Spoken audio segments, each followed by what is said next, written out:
சகோதர சகோதரிகளை நம் அனைவர் மீதும் ஏக இறைவனுடைய அமைதியும் கருணையும் உண்டாகட்டுமாக என்கிற உயரிய பிரார்த்தனைகளோடு தொடர்ச்சியாக மத்திய கிழக்குல ஒரு பதட்டமான சூழல் எப்போதுமே இருந்து வரக்கூடிய நிலையில அந்த பதட்டத்தை தணிக்கும் விதமாக ஈரானுக்கும் அமெரிக்காவுக்கும் இடையிலான ஒரு முக்கியமான பேச்சுவார்த்தை சுவிட்சர்லாந்திலே நேற்று நடைபெற்றது. கிட்டத்தட்ட 18 மணி நேர பேச்சுவார்த்தைகளுக்கு பிறகு சுவிட்சர்லாந்தில் இருந்து ஈரானுடைய தூதுக்குழு மீண்டும் ஈரானை வந்து அடைந்திருக்கிறார்கள் என்கிற செய்திகள் வெளியாகி இருக்கிறது. முதல் கட்டமாக 80 நிமிடங்கள் அளவுக்கு தான் இந்த பேச்சுவார்த்தை நடந்திருந்தது. அதற்கு பிறகு உள்ளக கலந்துரையாடல்களுக்காக நேரம் கொடுக்கப்பட்டிருந்தது. அதோடு அவங்க கிளம்பி வந்துருவாங்க அவங்க நாட்டுக்குங்கிற மாதிரியான ஒரு சூழலும் உருவாகி இருந்தது. ஏன்னா இடையில அமெரிக்க அதிபர் டொனால்ட் ட்ரம்ப் வேற பிரச்சனையை உண்டாக்கும் விதமாக சில ட்வீட்டுகளை போட்டுக்கிட்டு இருந்தாரு. அதற்கு பிறகு பாகிஸ்தானுடைய தலையீட்டினால் கிட்டத்தட்ட 18 மணி நேர பேச்சுவார்த்தைகளுக்கு பிறகு ஈரானுடைய அதிகாரிகள் ஈரானை வந்தடைந்திருக்கிறார்கள்.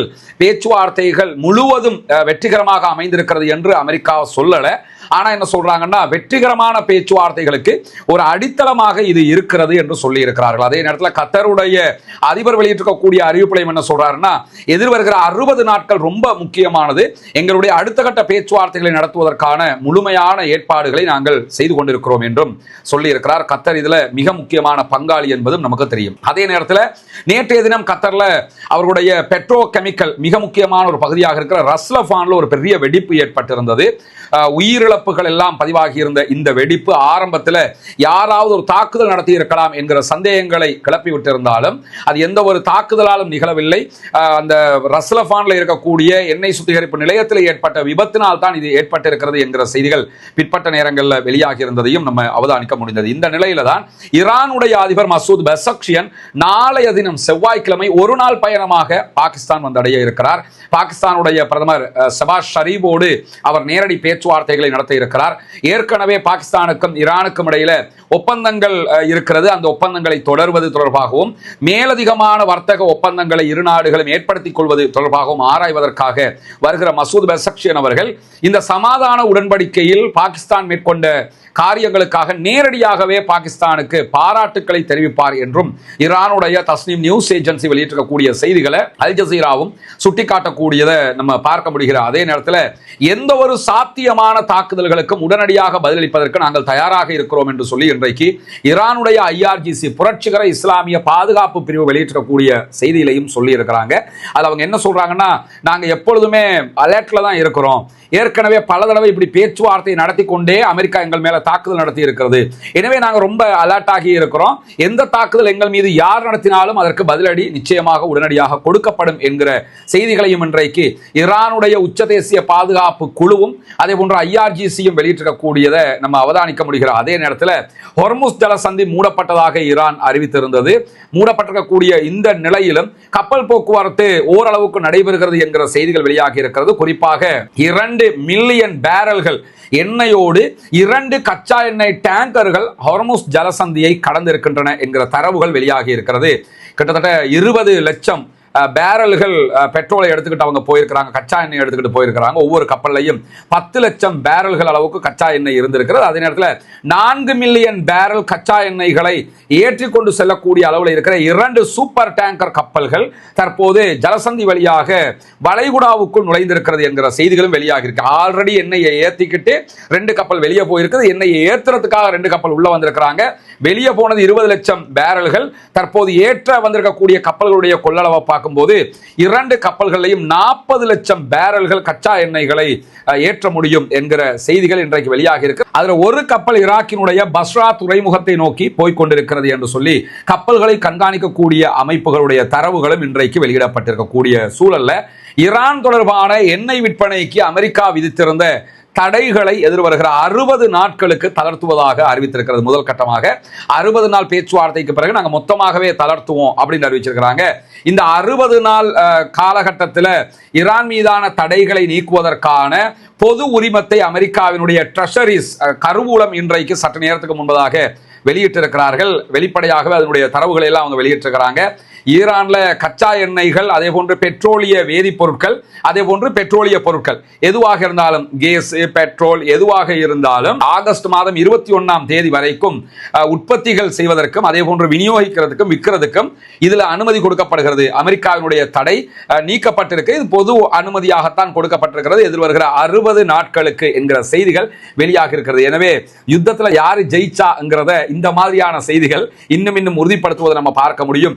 ஈரான் பாரிய வெற்றியை அடைந்திருக்கிறது. இவ்வளவு 70 ஆண்டுகளாக இருந்த தடைகள் எல்லாம் ஒரு யுத்தத்தில் தற்போது நீக்கப்பட்டுக் கொண்டிருக்கக்கூடிய செய்திகள் வெளியாக இருக்கு. அமெரிக்கா அதை இன்னைக்கு செய்யவே ஆரம்பிச்சிருக்கிறாங்க என்கிற செய்திகளுக்கு மத்தியில தான் நமக்கு தெரியும், காசாவுக்குள்ள பாலஸ்தீன விடுதலை போராட்ட அமைப்புகளை இல்லாதொழித்து அதற்கு நிகராக இன்னொரு அமைப்பை கொண்டு வர்றதுக்காக யாசர் அபு ஷபாப் என்கிற ஒருவனுடைய தலைமையில இஸ்ரேல் ஒரு குழுவை உருவாக்கினாங்க. ஒரு குழு சொன்னா அதுக்குள்ள 4-5 குழுவை உருவாக்கினாங்க.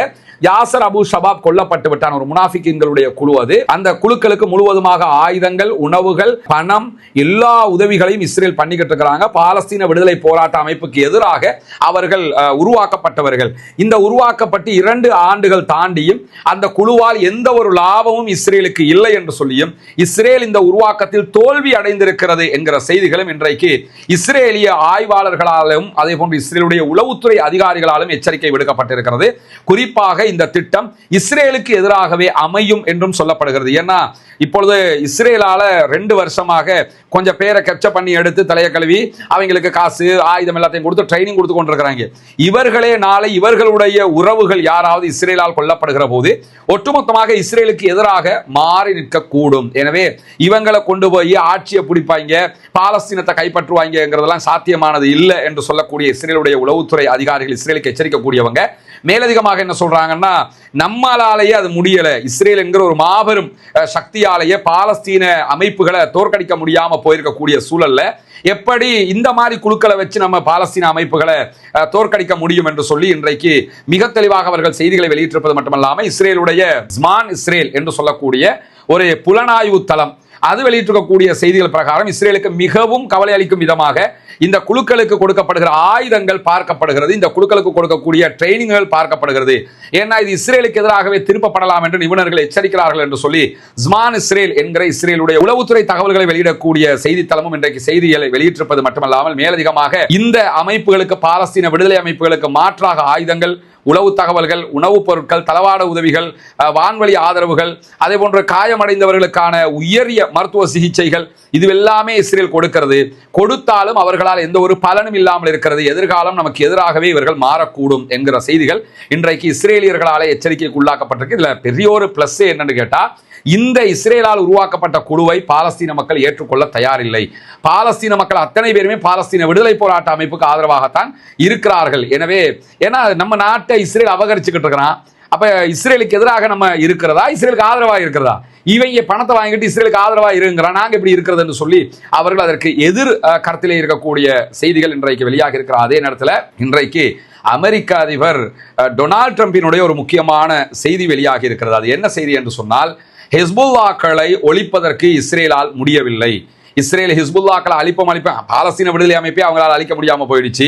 அதுக்கப்புறம் நாங்கள் ஈரான் வரைக்கும் அழிப்ப மாட்டாங்க. எல்லாத்திலையுமே தோல்வி அடைஞ்ச நிலையில இன்றைக்கு ஃபாக்ஸ் நியூஸ் ஏஜென்சி இடத்துல அமெரிக்க அதிபர் டொனால்ட் ட்ரம்ப் பேசும்போது என்ன சொல்றாருன்னு கேட்டா, ஹிஸ்புல்லாக்களை இஸ்ரேலால் கண்டிப்பாக அழிக்கவே முடியாது அப்படின்னு சொல்லியிருக்கிறாரு. அதை தாண்டி மேலதிகமாக சொல்லும் போது, இஸ்ரேலால் ஹிஸ்புல்லாக்களை ஒழிக்க முடியவில்லை, இஸ்ரேலால் ஹிஸ்புல்லாக்களை ஒழிக்கவே முடியாது என்பது ரொம்ப ஏமாற்றகரமான ஒன்றாக மாறிடுச்சு. நாங்கள் அமெரிக்கர்கள் எல்லாம் என்ன நினைச்சோம்னா, ஹிஸ்புல்லாக்களை இஸ்ரேல் அழிச்சிருவான்னு நினைச்சோம். ஆனால் ஹிஸ்புல்லாக்களை இஸ்ரேலால் அழிக்க முடியலைங்கிறது ஒரு பெரிய ஏமாற்றமாக இருக்குது. லெபனான்ல இஸ்ரேலுடைய ராணுவ அணுகுமுறையையும் மிக கடுமையாக அமெரிக்க அதிபர் டொனால்ட் ட்ரம்ப் இன்றைக்கும் விமர்சிச்சிருக்கிறார். அவர் என்ன சொல்றாருன்னா, நீங்க ஹிஸ்புல்லாக்களை அழிக்கிறேங்கிற பேர்ல கட்டிடங்களை இடிக்காம, பொதுமக்களை அழிக்காம உங்களால எதுவுமே பண்ண முடியல. எனவே நீங்க யுத்தம் பண்ற பேர்ல கட்டிடங்களை அழிப்பதும் பொதுமக்களை அழிப்பதுதான் உங்களோட வேலை. அதனால உங்களுக்கு இது செய்ய முடியாது. இந்த ஹிஸ்புல்லாக்களை அழிக்கிற விஷயத்தை சிரியாட்ட விட்டுருங்கன்னு மீண்டும் சொல்லி இருக்கிறார். ஏன்னா சிரியாட்ட விடுங்க எதுக்கு சொல்றாருன்னா, சிரியாவுக்கும் லெபனானுக்கும் இடையில ஒரு எல்லை பிரச்சனை இருக்குது. அதை தாண்டி ஹிஸ்புல்லாக்கள் ஈரானுடைய ஆதரவு பெற்ற ஷியா குழுக்களாக இருக்கிறார்கள். அதே நேரத்தில் அகமது அல் ஷாராவினுடைய சிரியாவில் இருக்கக்கூடிய அமெரிக்காவினுடைய ஆதரவு பெற்ற குரூப் இருக்குல்ல, பஷர் அல் அசாத துரத்திட்டு ஆட்சியை பிடித்த அகமது அல் ஷாராவினுடைய குரூப்பை பொறுத்தவரையில அவங்க சன்னி பிரிவை சேர்ந்தவங்க. எனவே ஷியா சன்னி என்கிற ஒரு மோதலை சிரியாவோடும் லெபனானோடையும் உண்டாக்கி விட்டோம்னா காலாகாலத்துக்கு இஸ்ரேல் ஹிஸ்புல்லாக்கள் லெபனான்ல சண்டை பிடிக்கிறாங்கிறத தாண்டி ஹிஸ்புல்லாக்களும் சிரியர்களும் சண்டை பிடிச்சு கொள்வாங்க. அப்ப சிரியா லெபனான் வாராக இதை திருப்பி விடலாம் என்று சொல்லித்தான் அமெரிக்க அதிபர் டொனால்ட் ட்ரம்ப் இதை சொல்லியிருக்கக்கூடிய சூழல்ல அதற்கு முன்பதாகவே ஞாயிற்றுக்கிழமை இது தொடர்பான ஒரு பேட்டி நிகழ்ச்சியில ஒரு நேர்காணல்ல சிரியாவினுடைய ஜனாதிபதி அகமது அல் ஷாராவிடத்துல ஒரு கேள்வி முன்வைக்கப்பட்டிருந்தது. என்னன்னு கேட்டா, நீங்க லெபனானுக்குள்ள ராணுவ ஊடுருவல் எதையும் பண்ணுவதற்கு ஐடியா இருக்குதா, அல்லது உங்க ஏரியாவை காப்பாத்துறதுக்காக ஹிஸ்புல்லாக்கள் மேல அட்டாக் பண்ணுகிற ஐடியா இருக்குதான்னு கேட்கும் போது, எங்களுக்கு அப்படி எந்த ஐடியாவும் கிடையாது, நாங்க ராஜதந்திர அதே போன்ற அரசியல் மட்ட பொருளாதார மட்ட பேச்சுவார்த்தைகளை நடத்தி தான் இதை பண்ணலாம் இருக்கிறோமே தவிர நாங்க எந்த ஒரு சண்டைக்கும் ஹிஸ்புல்லாக்களோடு அல்லது வேறு யாரோடும் போவதற்கு எங்களுக்கு ஐடியா இல்லை அப்படின்னு சொல்லி இருக்கிறாங்க. ஆனா இதை நம்ம ஃபைனல் டிசிஷனாக எடுக்க முடியாது. அமெரிக்கா சொன்னா அவங்க சண்டை பிடிப்பாங்க. ஆனால் அமெரிக்காவுடைய வாதம் பிரகாரம் சிரியாவால தான் ஹிஸ்புல்லாவை ஒழிக்க முடியுங்கிறதும் அது போலியானது. ஏன்னா சிரியாவாலையும் ஹிஸ்புல்லாக்களை ஒழிக்க முடியாது. இஸ்ரேலாலே முடியலைன்னா சிரியாவால எப்படி முடியும்? அது முடியாது. ஆனாலும் டைவர்ட் பண்றதுக்காக அவர் இந்த செய்திகளை சொல்றாரு என்பதை நம்ம புரிந்து கொள்ளுகிற அதே நேரத்தில் இப்ப சொல்ல போற செய்தி வெள்ளிக்கிழமை வெளியானது. நம்மளால அதை உங்களுக்கு பகிர முடியல, ஆனா இன்றைக்கு அதை பகிரவே வேண்டி இருக்குது. அதனால சொல்றோம். நமக்கு தெரியும், ஹிந்து ரஜப் என்கிற 8 வயது சிறுமிய கொன்றாங்க இஸ்ரேலிய ஆக்கிரமிப்பு ராணுவம்.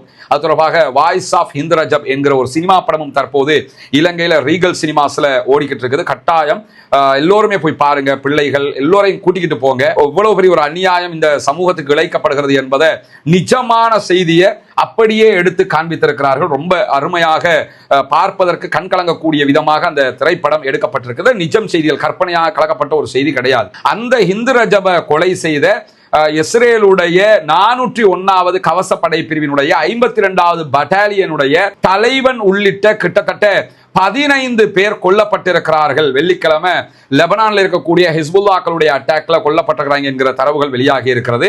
தெற்கு லெபனான்ல நடந்த தாக்குதல்களின் போது இஸ்ரேலுடைய பீரங்கிகள் குறிவைக்கப்பட்டு தாக்குதலுக்குள்ளாக்கப்பட்டிருக்கிறது ஹிஸ்புல்லாக்களால். அதுல பெய்த் ஷஹீடாவை சேர்ந்த 32 வயதான லெப்டினன்ட் கர்னல் டோர் கெடாலியா, அதே போன்று அவனோடு இருந்த கிட்டத்தட்ட 52வது பட்டாலியனுடைய 15 பேர் கொல்லப்பட்டிருக்கிறார்கள் என்கிற செய்திகள் வெளியாகி இருக்கிறது. தி டைம்ஸ் ஆஃப் இஸ்ரேலுடைய கருத்து பிரகாரம் அவங்களும் இந்த ஹிந்து ரஜபினுடைய செய்தியை சுட்டுக்காட்டி இதுல சம்பந்தப்பட்டவங்க தான் கொல்லப்பட்டிருக்கிறாங்க என்று சொல்லியிருக்கிறாங்க. அலி அல் தஹேர் என்கிற பகுதிகளில் பதுங்கி நின்று தாக்குதல் நடத்தியதில் தான் இந்த அத்தனை பேரும் கொல்லப்பட்டிருக்கிறார்கள் என்கிற செய்திகளை ஹிஸ்புல்லாக்களும் உறுதிப்படுத்தி இருக்கக்கூடிய செய்திகள் தற்போது வெளியாகி இருக்கிறது. எனவே ஹிந்து ரஜப் என்கிற அப்பாவி குழந்தையை அநியாயமாக கொன்று குவித்தவர்கள் ஹிஸ்புல்லாக்களால் பழிவாங்கப்பட்டிருக்கிறார்கள் என்கிற செய்திகளும் இந்த இடத்திலே மகிழ்ச்சிக்குரியதுதான் என்பதையும் நம்ம புரிந்து கொள்கிற அதே நேரம் வருகிற உண்மை செய்திகளை உடனுக்குடன் உங்களுக்கு கொண்டு வந்து தருவதற்கு தயாராக இருக்கிறோம். ஆக்கிரமிப்புகள் ஓய வேண்டும், ஆக்கிரமிப்பாளர்கள் ஓய வேண்டும் என்கிற உயரிய பிரார்த்தனைகளோடு ஆக்கிரமிப்பாளர்களுக்கு எதிராக தொடர்ந்தும் ஜனநாயக ரீதியாக குரல் எழுப்புவோமாக. அல்ஹம்துலில்லாஹி ரப்பில் ஆலமீன்.